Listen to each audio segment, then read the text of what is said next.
அடுத்ததான் நாங்க பார்க்க போறது the 1K17 ஷார்டியான்னு சொல்லி ஒரு லேசர் வெப்பன். நாங்க இப்ப ரீசெண்டா தான் எல்லாருமே நாங்க கேள்விப்பட்டு கொண்டிருக்கோம், அமெரிக்கா அந்த லேசர் வெப்பனை தயாரிச்சுட்டாங்க, சேட்டலைட்ல லேசர் வெப்பன் பொறுத்து இருக்கு, ஃபிளைட்ல ஃபைட்டர் ஜெட்ல லேசர் வெப்பன் பொறுத்து இருக்குன்னு. But back in days 1970s வந்து இந்த லேசர் வெப்பனை உருவாக்கி இருக்காங்க ரஷ்யா. யோசிச்சு பாருங்க, 1970s எங்களுடைய வீடுகளில் ஒரு போனே இல்லாமல் இருந்திருக்கு.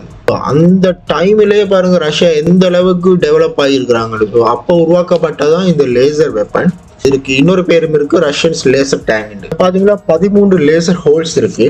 13 லேசர் ஹோல்ஸ்லயும் வந்து ஒவ்வொரு ஹோல்ஸ்லயும் ஒவ்வொரு ரூபிக்கல் இருக்கும். ஸோ அந்த ரூபிக்கல் வந்து கிட்டத்தட்ட 30 கிலோ வெயிட். இதை எதுக்கு யூஸ் பண்ணாங்கன்னா, மிசைல் வந்து ஏவப்பட்ட அந்த மிசைலை ஹீட் பண்ணி அந்த மிசைலை வெடிக்க வைக்கிறதுக்கும், எனிமி டார்கெட் எனிமி வெஹிக்கிள்ல வந்து எலக்ட்ரானிக் சிஸ்டங்களை பேர்ன் பண்றதுக்காக தான் இந்த லேசர் டேங்கை வந்து யூஸ் பண்ணியிருக்காங்க.